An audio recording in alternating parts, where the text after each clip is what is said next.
Hello, everybody, and welcome to the third in this year's series of Conversations on Glass by Apice, taking place as part of the Italian Glass Weeks, an international festival dedicated to glass in all its forms, artistic and industrial. The first week took place in Milan from the 10th to the 18th of September, and we're currently in full swing here in Venice until the 25th of September with a whole host of exhibitions, workshops, guided tours, demonstrations taking place around the city and of course in Murano too. But we are delighted to be able to include those of you who are not able to be here in Venice with a series of online panel discussions called Conversations on Glass by Apice. My name is Camilla Purden, and I work as the coordinator of the Venice Week of the festival, and I'm delighted to be introducing this event in our series of Conversations on Glass by Apice. Apice is a leading transportation company for works of art, but with special expertise in the transportation of glass works. Our conversations cover a range of topics relating to the field of glass, involving speakers from Italy and abroad, with the aim of providing a platform for reflections and discussions about the world of glass. And today's conversation is a particularly special one, dedicated to the person who is arguably the greatest living glass master in the world, Lino Tagliapietra, who, as you probably know, hails from Murano, but has been celebrated and is beloved around the globe, and who, after his extraordinary career, announced finally his retirement from glassmaking last year. This year, we've decided to dedicate the Venice Week of the Italian Glass Weeks to Lino, and at our inauguration, Rosa Baroviere, who is our moderator today, introduced him on the stage, and we heard some very moving and inspiring words from Lino as well. So it's a real pleasure to be able to have this special conversation dedicated to him as well online. Before I hand over to Rosa Baroviere, I'd just like to introduce a representative of our sponsor, Apice, Marta Pomiato, who is an exhibition manager at Apice. Invite her to say a few words. Thank you, Camilla, and good afternoon, everyone. Thank you all for being here. Apice Group is proud to see that our sponsorship of the Glass Week is giving its fruits. This year, the Glass Week has doubled, involving also Milan and not only Venice. The cultural heritage of Milan and Venice can now be represented with the same passion and dedication to glass. Today, I'm particularly happy to get the chance to talk and to hear you speaking about Mr. Maestro Lino Tagliapietra, because I attended a conversation dedicated to him last year, and it was so interesting to hear him speak because he was present. It was so interesting to hear him speak about his work. I found it really beautiful. Apice has taken care of glass shipping for so many years now, but listening to Mr. Tagliapietra's work is always a great opportunity of growth for us. We give the utmost attention and care in finding the most suitable solutions to ship glass works. And those by Mr. Tagliapietra are so innovative and precious that they give us the chance to experiment new ways of packing and printing. Our main goal is to let these beautiful artworks arrive and be shipped safely. This challenge helped us to improve our professionality, and the experience we gained allowed us to face successfully many other new projects. Mr. Tagliapietra's career is really extraordinary, and the aspects of his job are so many that I'm sure we will learn so many new things from this conversation we are having today. We in Apice believe that it is so important to give a proper space to the genius and ability of the most outstanding artists that we have in Italy, but also abroad. I look forward to seeing his future masterpieces too. His career was astounding, but I'm sure he will surprise us also in the future. Thank you for being here, and let's enjoy this conversation about the Maestro Tagliapietra. Thank you, everyone. Thank you so much, Marta. And just to let everybody who's watching at home know, we are currently streaming live on YouTube. We welcome any questions that you might have that you'd like to pose to any of our speakers. So if you'd like to do so, do just type them into the chat box on YouTube, and we will relay them to the speakers at the end of the discussion. And so with no further ado, I'd love to hand over to our wonderful and eminent moderator today, glass historian Rosa Barovier-Mentasti, who, as well as being an expert in the story of glass, both ancient, modern, and contemporary, is also a dear friend of Lino Tagliapietra. So I can think of nobody better than Rosa to be introducing this conversation and to moderate. So I hope, Rosa, you might now introduce who we're lucky enough to have on our panel today. And then, yes, we can begin the conversation. Thank you. I want to remember that the edition 2022 of the Venice Glass Week is dedicated to Lino. So it has a particular meaning to have this conversation today. We are exactly in the middle of the week. So, ciao Lino, if you are online. We all admire and love Lino Tagliapietra as a man, because he is an extraordinary man, as an artist, a glass artist, and also as an incredibly skilled master. I would like to remember his training, because I am Moranese, as Lino is. And I would like to remember that as the most skilled masters in the Murano tradition, he began to learn how to shape traditional pieces. So Renaissance types like goblets or vases, and trying to reproduce the balance, the perfect shapes of the most important period of Venetian tradition.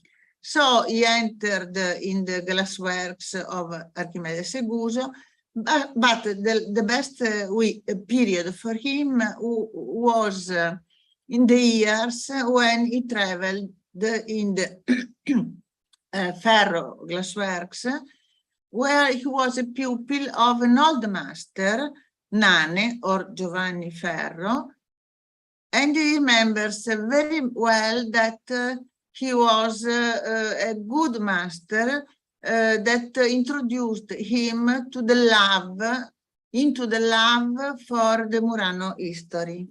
So the first pieces of Lino were perfect goblets in the Renaissance tradition.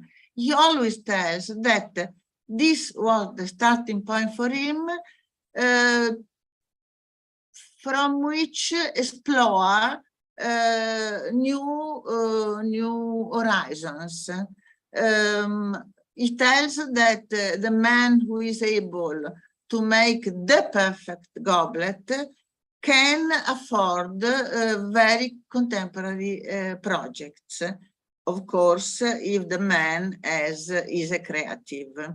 So this is what happened in the centuries in Murano and what happened to Lino.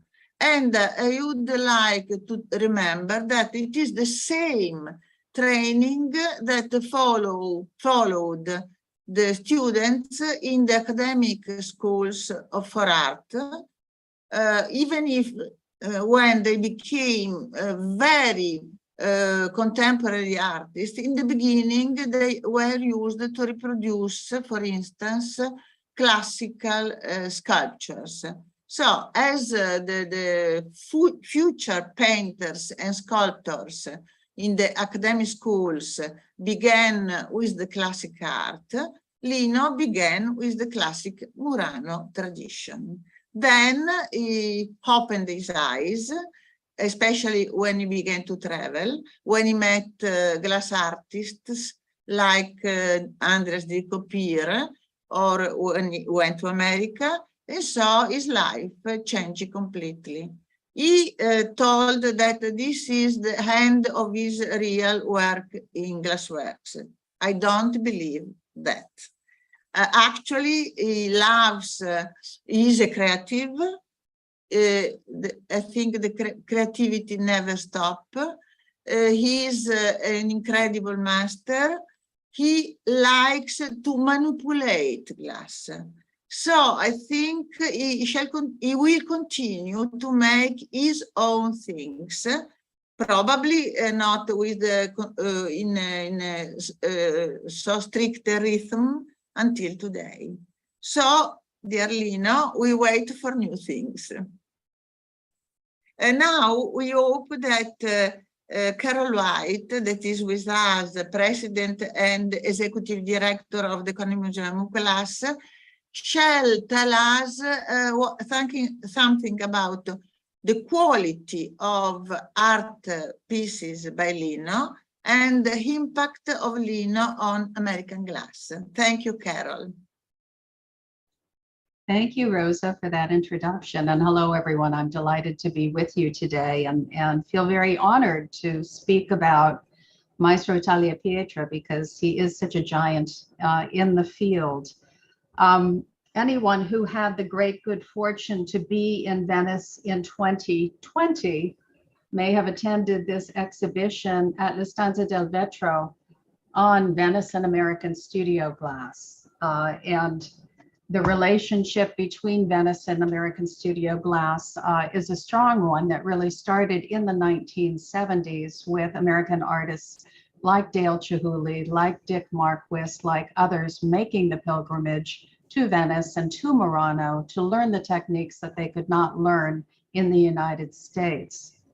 But the pivotal moment came in 1979 when Lino came to Pilchuck and taught for the first time that summer, coming to the United States to have an immense impact on those who were present at Pilchuck that year and forever altering the trajectory of their own careers as glass artists by imparting his technical knowledge, but simultaneously getting the exposure that Rosa was just speaking of, seeing the creatives that were surrounding him and how they approached the material of glass. Ben Moore extended that invitation in 1979, and after that year, I don't think American artists ever looked back again. Lino had a significant collaboration and partnership with artists like Ben Moore, but also Dale Chihuly, Stephen Rolfe Powell, Dan Daly, and Dick Marquis, setting them in a direction and by extension, those who studied with them in new ways in approaching the material and developing expertise and technique, in understanding how Lino worked with glass. I think one of the things I appreciate most about Lino's work is his sense of color and composition within the material when he's assembling a sculptural piece, such as the one that we see flashing by on the screens before us. His knowledge of the material and what can be done with it is really unsurpassed, and imparting that to others set them on a career trajectory that has been very meaningful. I would point to some of the current practicing artists that have a very strong relationship to Lino and his work as being Dante Marioni, Nancy Callan, Kate Rhodes, and Claire Kelly. We were very fortunate that when Lino announced his retirement, that he came back to Corning last May. And for one last moment, he actually made glass in our amphitheater hot shop to an adoring crowd of fans, no doubt. But once again, demonstrating over decades of work, his mastery of the material, his understanding of color and composition, and all of the creativity and innovation that flows into all that he creates. I think I'll stop there so that others can speak, but I'd be happy to talk a little bit later, Rosa, when we get to it, about some of the pieces that we have in our collection at Corning and the impact they have on our visitors here when they're encountered by our guests. You have a lot of pieces in the Corning Museum of Glass. We do, many of which are on view. And I remember a very big installation also. Yes, if we could move forward in the slides a little bit, with this one in particular, Endeavor, graces our contemporary art and design gallery. And when visitors walk in and see glass presented in this way, their breath is taken away. It is such a beautiful evocation of the gondolas of Venice, of the effect of light and water and curvature. And one of the elements that I love about Lino's work is that even when the hot work is done, the work is not complete because so much effort goes into the cold working to create texture, to enhance color, to change the glossy transparent to a matte finish. It's just beautiful, beautiful treatment. We have I included a few other slides. We could go on to the next one. Hopi. Hopi is actually the 11th Raykow Commission created for the Corning Museum of Glass. We offer an annual commission to contemporary artists to create work for the collection. And these are the pieces that Lino made for that commission. And one of the other elements that I always appreciate about Lino's work is his knowledge of and admiration of the art forms of other cultures. So in Hopi, you see this reflection of ceramics from the Hopi people of the southwestern United States in profile, in color. And these are just incredibly beautiful pieces that are really showstoppers for our guests when they encounter them in the gallery. And I think I included one more, the next one, Stromboli, which I think perfectly embodies Lino's sense of color palette, the drama that he can imbue in the works that he creates. And again, speaking of that battuto, that cold working techniques that really bring the piece to life once they're off the blowpipe. I think this is just an incredible work. Dear Carol, I am very happy you remembered the series Apice, because it tells a lot about the curiosity of Lino towards, as you said, other cultures. He is a man with much curiosity, open to all the suggestions of different cultures. So that is a quality. And I would remember that he is also curious towards the old cultures. So yeah. He likes Roman glass, and sometimes he was inspired by such production. And he also is still interested in classical Venetian glass. And I can tell also that when I have some doubts about the technique of an old piece in some Italian museums, he is my advisor. Also, Bill is such an advisor, but not in presence. So I hope William Goodenrath, resident advisor at the studio of the Corning Museum of Glass, will tell something that will be certainly interesting about the skill, the techniques, the skill of Lino in between tradition and future. Thank you, Bill. My pleasure, Rosa. It's so great to be here, and I'm so happy to be part of this program. I'm happy to report that I just came back from Murano about an hour ago, and I had a nice long lunch with Lino and Lina, and they're both in very good health and very happy. And Lino is just really looking forward to the next few years of what it might bring. And I totally agree with Rosa that I think there may be surprises ahead. And I would never speak of Lino's career in the past tense. So I think we don't need to do that. Lino is such an impressive person to be with for a lot of reasons. But one of the reasons is his roots are so deep in, it seems like, everything. His family's been in the lagoon for generations. Being with Lino is kind of like walking around Rome.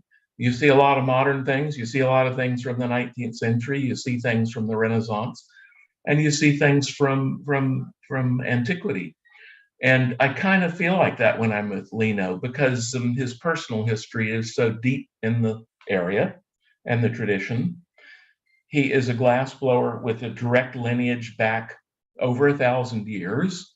The glass industry in Murano really got set and was in great shape by about 1291 when the furnaces moved from Venice to Murano. So the industry's been successful and important since then. And Lino has this, and Rosa alluded to this, he has these deep roots in his technique, in that he was a goblet maestro. You know, in Murano, there's a sort of a pyramid, there's a hierarchy of maestri. There are maestries for paperweights. There are maestries who make the famous clowns, like them or not. There are maestri for chandeliers. There are these different types of maestri with different specialties. And right short of the top is the goblet maestro. And right at the very top is the goblet maestro a misure. And that's the goblet maestro who can work to blueprints and will set some calipers, measuring tools, look at a drawing and make the goblet on the drawing to the right size. First time. And that is the top of the pyramid.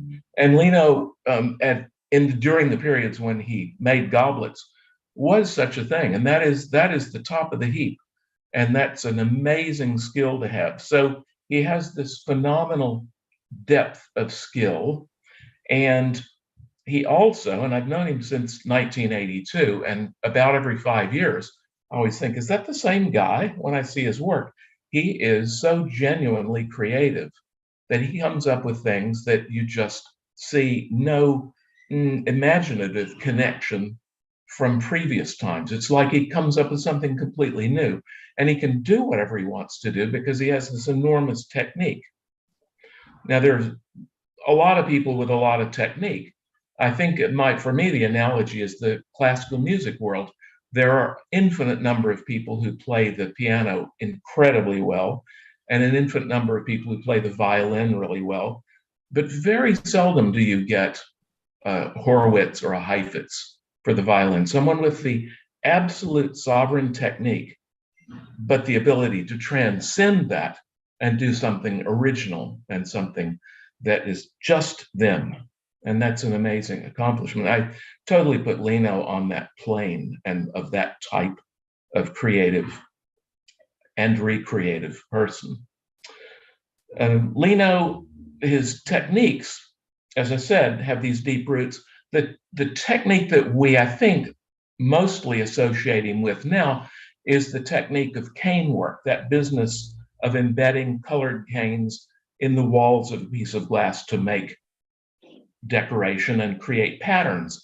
And that has its roots all the way back in Venice, anyway, to about 1627, when there was the first patent for filigrana.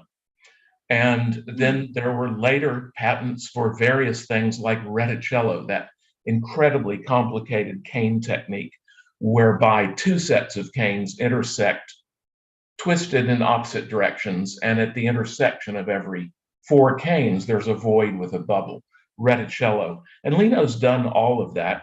It's just part of his vocabulary. And his reinterpretation of those techniques is breathtaking in that he comes up with things that nobody's ever done before. And again, a musical analogy, there are 12 notes to the scale. And back in the 1920s, composers like Anton Webern and Barrio, and of course, Arnold Schoenberg said, we've done all the combinations of these 12 notes we can do using the major and minor system, major scales and minor scales. We need to completely come up with something new. And they came up with what we call now, looking back, atonal music. And in some ways, I think of Lino that way because, yes, there are canes, but they're canes used in ways that you never saw before and you never imagined were possible. And it's kind of like he's able to do the traditional cane work. He can play, the Chopin and the Beethoven and all that, but he plays things you've never never imagined before. And that's a really great creative quality, I think. So he's a great friend. And Carol mentioned back in May, Lino came to Corning for a long weekend, and we had the greatest time celebrating his career and Lino and Lena.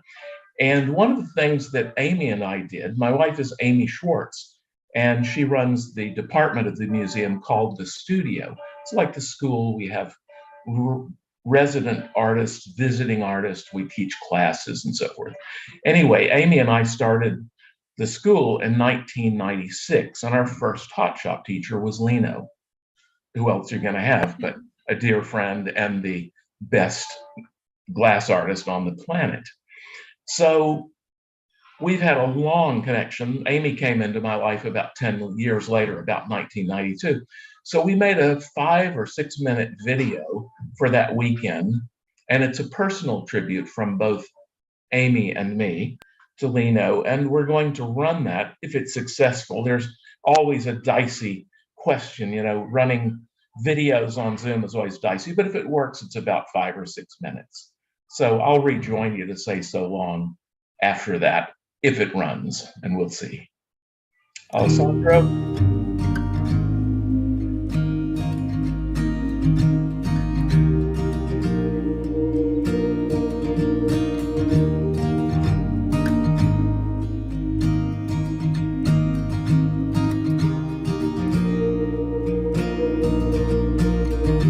I went to Murano in the winter of 1982 to meet various glass maestri, and I'd been warned that a bunch of them had no interest in meeting outsider glassblowers, but one above all was very welcoming, and his name was Lino Tagliapietra. And I found Lino in his factory, Apice, and I showed up and watched him for a while. We met, he was very welcoming and friendly, and he said, come back tomorrow and watch me for a while, and then come home with me and we'll have lunch together and we'll get to know each other. So the next day I showed up, watched him, we walked across the island to their home, and Lena served us each a complete octopus, and it looked more like an anatomical specimen than something to eat. And I noticed as I took my first bite that Lino and Lena were watching me, and I think it was some sort of a test. And I think I passed it because the three of us have been very close friends ever since. I first met Lino when I was a fairly new glassblowing student. I was blowing glass and Bill was there. Bill and I had recently begun dating, and Bill wanted to introduce me to Lino. So I was blowing glass, and of course, my piece fell off the punty, and when that happened, the two of them raced across the studio, pushing each other aside to save my piece. Lino got to me first, he saved my piece, and like the true gentleman that he is, he handed the punty to Bill to present the piece back to me. And that's the start of my relationship with Lino. We spent a lot of time together, Bill, Lino, Lena, and I, in New York and traveling around. We spent a lot of time in restaurants, getting to know each other, really enjoying each other. Eventually, Amy and I got married, and we were so honored to have Lino attend our wedding.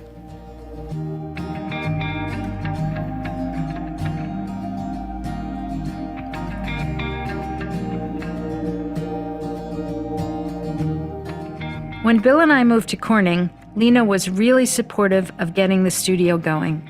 He knew everyone, he opened doors for us, he made introductions, he traveled with us to Seattle to look at studios. He was just really helpful. For our grand opening of the studio, late May of 1996, Lino was the featured artist. He was, in fact, the teacher of our very first hot shop class. He was with us every step of the way. And for the studio's 10th anniversary, Lino taught a special class. Again, he's really been with us every step of the way.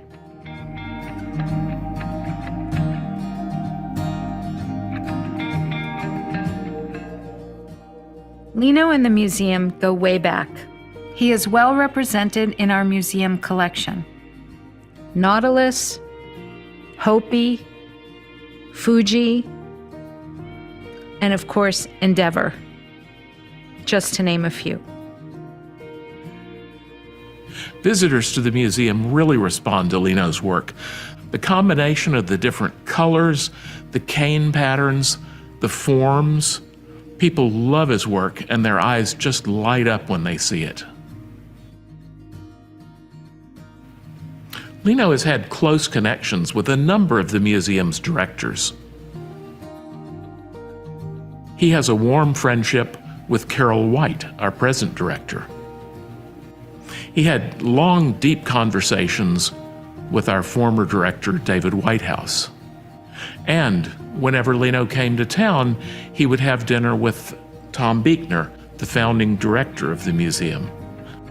When the Enneon Society traveled to Murano, he and Lino welcomed us into their home, his studio. He joined us at restaurants and at galleries. For many people, spending time with Lino is the highlight of the trip.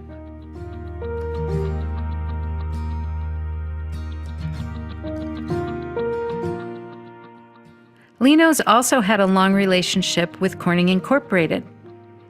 He made works for Steuben Glass and had an exhibition at Steuben's gallery on Fifth Avenue in New York City.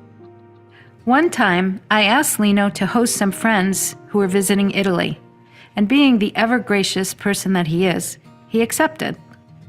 All day long, he thought he was hosting our son Owen's schoolteacher and her family.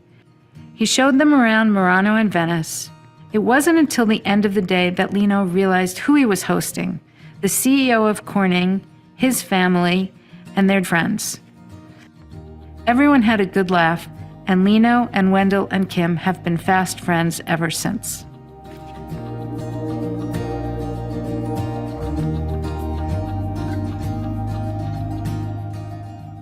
Lino has made our lives more interesting. He supported us with his friendship and with professional guidance. As Lino looks towards retirement, I look forward to traveling together and to many meals together in the future. Lino, we have been friends for 40 years. You've been a great friend of mine, of the studios, of the museums, and the glass community in general. You've shown us ways to work with glass that we could never have imagined without you. Grazie mille per tutti.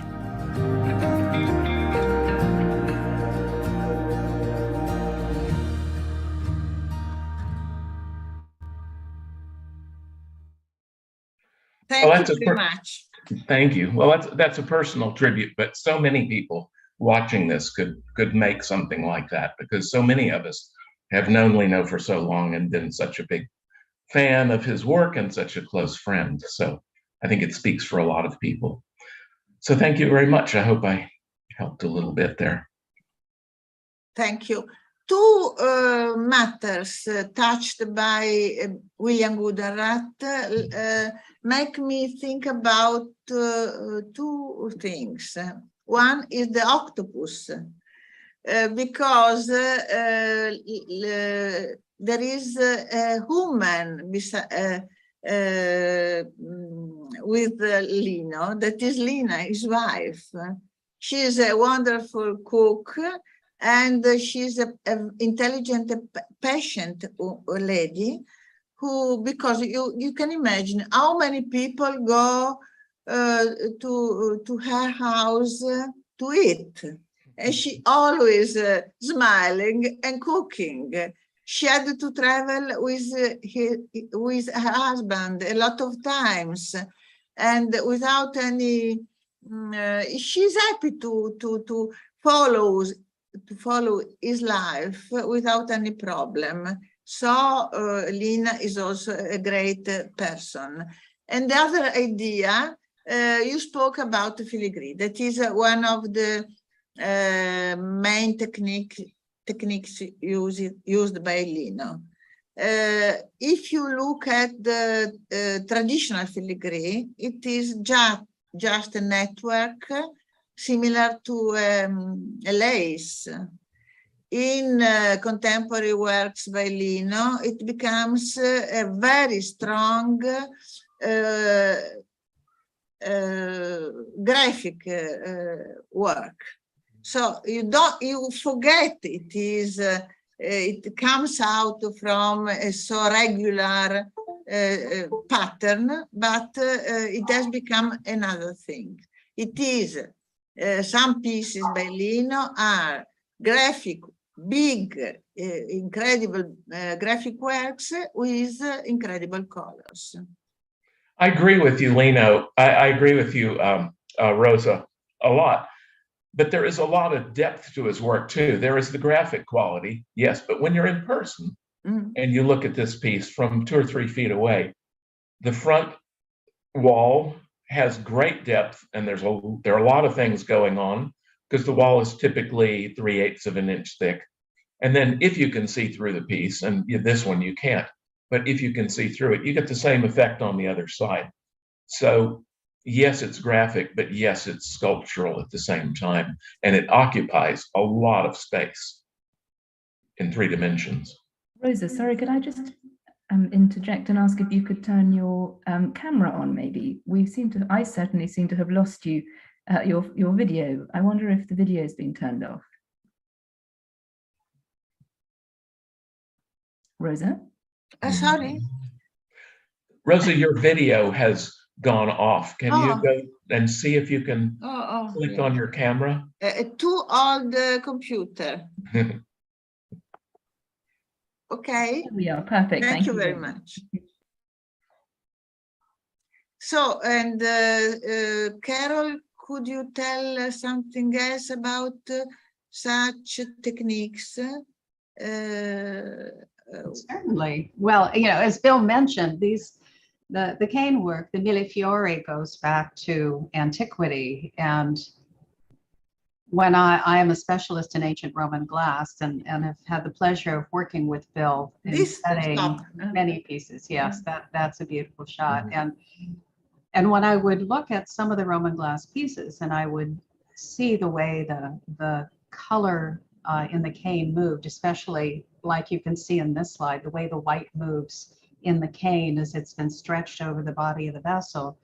You can sometimes see the same thing in ancient Hellenistic or Roman vessels too. And it's always been one of the delights of my career to go from that deep knowledge of ancient Roman glass and then look at contemporary glass and see this continuum of appreciation for the material, understanding its properties, being able to predict how it's going to move with the heat, with the air, with the motion, to create these fluid compositions of color and motion that are just incredible. And as I said earlier, it's one of the things that I've always so much appreciated about Lino's work is just the fact that you can spend hours looking at a detail like this, not to mention the entire composition of a vessel, and appreciate the composition, the color, the fluidity.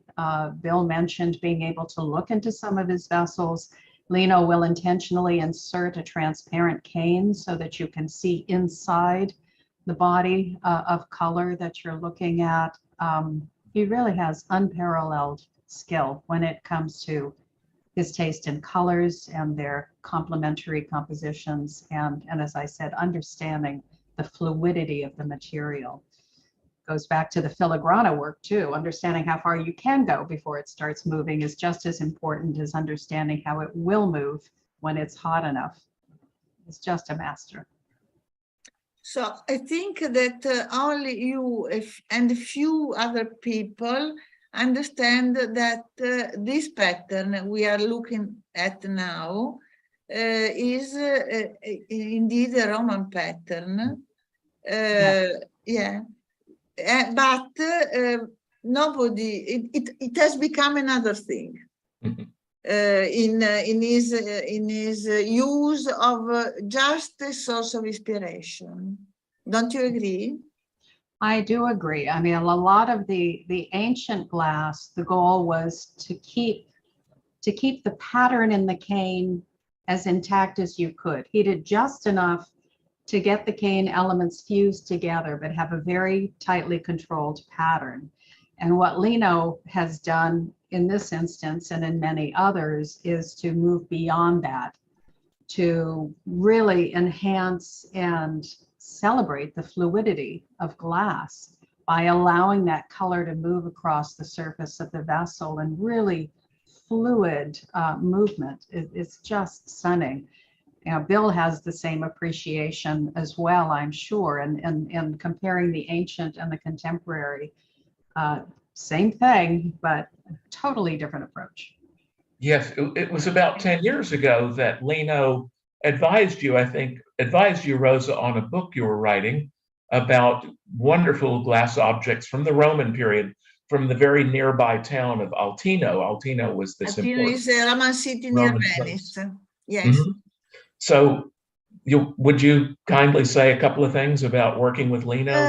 We were together in the study of Roman glass in Altino, that was a Roman city, the ancestor of Venice, Roman city near the border of the lagoon. And he was enthusiastic in looking at the Roman glass. And he studied particularly some techniques that were also for functional glass very difficult and innovative at that time, but also he looked at Roman patterns of Murina glass, of mosaic glass. And after a short time, and we curated together an exhibition about the Roman glass in Altino, but a little later came out incredible pieces like the one we have seen before, with the pattern that are a development of Roman pattern. So it tells a lot, this tells a lot about the cultural base of the art of Lino. He likes tradition, but he doesn't stop at the tradition. The tradition is a base for a development, a very brave development. So sometimes nobody understands the source of inspiration of his work. I love when culture is at the base of contemporary art. It's a wonderful thing. One of the great things about that book, Rosa, was that you included very high quality photographs of the objects, yes. And specifically the Murine objects. You had these great close-ups. Yes. And you could see right into the glass. And Lino and I many times have thumbed through that book together and admired the miraculous glass of Altino. And your photographs allow you to see the Murine like you almost can't see them from the naked eye. It's almost like looking at them with a magnifier. And I think that had a really big influence on him. Actually, I think that nobody is completely naive. We all have a culture on our back. So also in the period of the Art Nouveau, an art that wanted to be without a tradition on the back, they took inspiration from the past times, but of other cultures. That was Japan, the culture of Japan, of Egypt, and so on. So we can't, the men and artists can't forget at all the story, the culture with which they got in touch. And Lino is a real artist. So if you have nothing else to tell about this subject, I would like to hear what has to tell us Viola Romoli, who is founder and director of the gallery The Pool NYC, that will be the place where in November in Italy we shall see an exhibition of Lino work. Thank you, Viola. It will be in Milan. Yes. So not in America as very frequently, but this time in Italy. And I am very happy for that. Hi, Thank Viola. you, Rosa. Hi, Rosa. Hi, everybody. And thanks for inviting me. I'm very happy to be here and to be part of this Lino's moment. So I have always been a great fan of Lino's work. And maybe the first time I saw one of his pieces, one in an art fair in New York or maybe in Miami. And of course, I was very intrigued, and I recall very well what you actually said, that you could tell immediately that there was a very Italian story on every piece that was on show. Which of course is always something very important when you see an artist's work, and also you see his roots, you see where he comes from, and then you see what he's actually adding. So of course was very important his life and in the United States. As you mentioned, he had many exhibitions everywhere, especially in the United States. And we wanted to have a solo exhibition here in the gallery in Milano. Because last year we went to visit his studio in Murano, and we were of course extremely impressed by how, I mean, the way he is using the glass in such a contemporary way. So many people, when we have displayed other artists working with glass, especially more, let's say, modern glass, we're always like asking, is this a vase or an object? No? So many people refer the glass to objects, let's say. And in the case of Lino, I was always amazed that it's really sculpture. And I really love this idea that as soon as you see his piece, you don't have like any doubt, and you see that the glass has been used as a new media, or actually it's not a new media, but as a contemporary media. So like marble, like painting, like photography, like ceramic, and this is actually what we really want to showcase to this contemporary public that we have. We work with artists who are like emerging and more established artists, Italian and American, and from other parts of the world. And for me, there is not, let's say, a reason why not to show Lino. It's obvious. Lino is a contemporary artist, is a master of glass. So for me, it was like immediately the reason why to have a solo exhibition of his work. So I have to say, we are very excited. We were, as you mentioned, extremely well welcomed in his studio by him and by his wife, but also by Silvano and Marina. And we could actually learn more and more about the shapes, about the way he works, about his inspiration, I have to say, and also about how much he has been working to reach these incredible results. This image that you are showing is actually one of the images we'd like to have here at the gallery. So we hope we will have this kind of installation.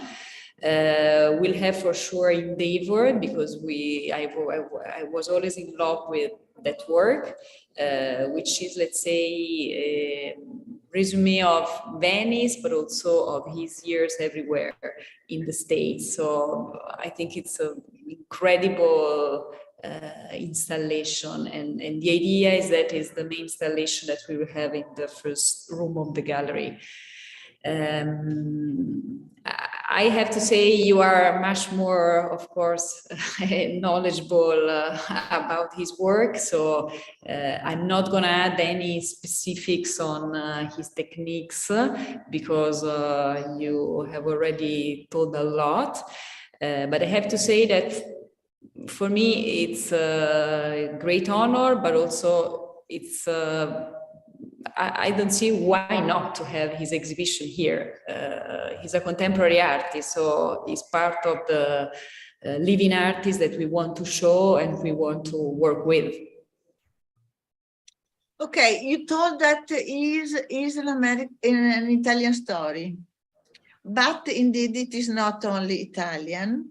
I think he has a first home country, that is Italy, and Murano in particular, where he decided to continue to live. But there is another home country, that is America, because America gave to him a lot and pushed him to make more, to believe in his skill, in his creativity. So we have to confess that this is the real fact. So an artist that is Italian, but and has on his heart all the culture of Italy, but without the America, maybe he would have not made what he could make. So thank you to all American friends of Lino. Yes, I think that's totally true. I have to say that's also one of the reasons we also love the idea, because we first established the gallery in New York, and then we came back to Europe.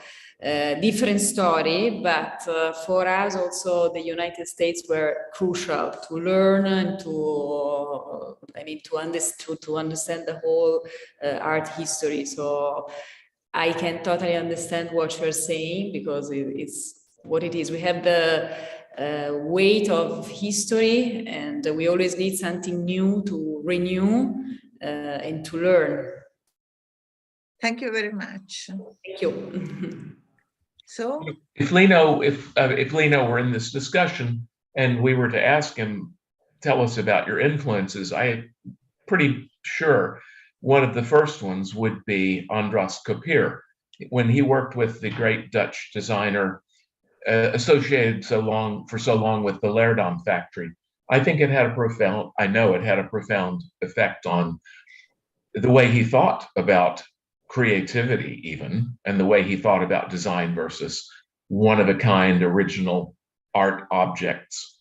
And I think that was a major influence for a long time. you're right. But one could name a lot of different people, but I think at the top of his list would be Andras Kopier. But generally, I think that a person is intelligent when he makes treasure of all the people he meet. So Lino met a lot of people, some not so interesting, some changed his point of view in art, in glass, and so on. I think for all of us, it's very important to make treasure of the people we meet in our life.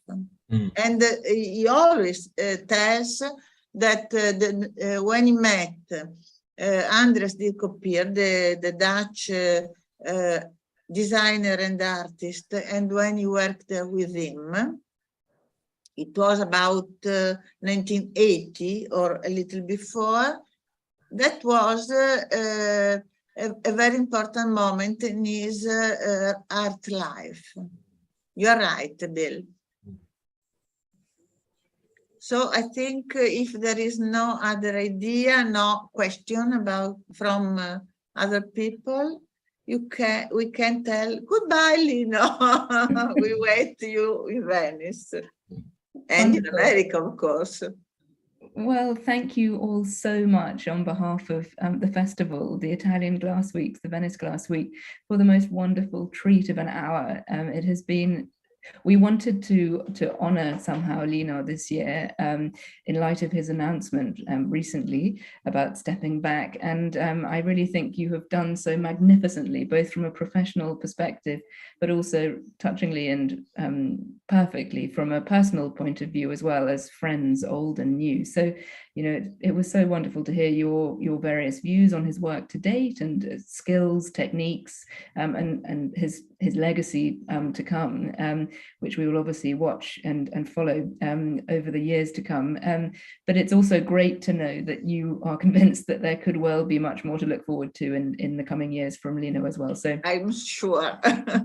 So thank you all very much to our wonderful speakers, to Carol White from Corning, from William Gudenrath from Corning as well, but who we're lucky enough to have currently with us here in Venice, and to Viola Romoli, and well to the wonderful Rosa Baroviere. Thank you for inviting and putting together this great group and for treating us to this fascinating. And to William Gudenrath. Yes, course. as I said. And to our sponsor Apice, we're so grateful to you for having supported this program, and to everybody who's watching at home as well. Thank you very much. I'm sure you will have enjoyed this hour as much as I have done, and the good news is that it's been recorded, so it will shortly be available to watch on YouTube as well, of the Venice Glass Week, so people can enjoy it in the future as well. Just so you know, we have another great conversation coming up tomorrow as part of this series. It's titled Sergeant Whistler and Venetian Glass, American Artists and the Magic of Murano, which I think is such a great title. It's the title of an exhibition that's been touring around the States and is coming very shortly to the Mystic Seaport Museum. So we will have the wonderful Crawford Alexander Mann III, Alex, who is the Director of Curatorial Affairs and Chief Curator at Telfair Museums, as well as Christina Brophy, who's Senior Vice President of the Curatorial Affairs and Senior Director of Museum Galleries at Mystic Seaport Museum, joining us tomorrow on Zoom. We will be streaming live via YouTube of the Venice Glass Week YouTube channel on Thursday, the 22nd of September at 5 p.m. Venice time, CEST. So that's something to look forward to. But in the meantime, just yet again, thank you to our brilliant panel. Thank you to our fantastic moderator, and ultimately thank you to Lino Tagliapietra, who we're so delighted to have been able to have celebrated and honored in some way together today. And thank you all for watching.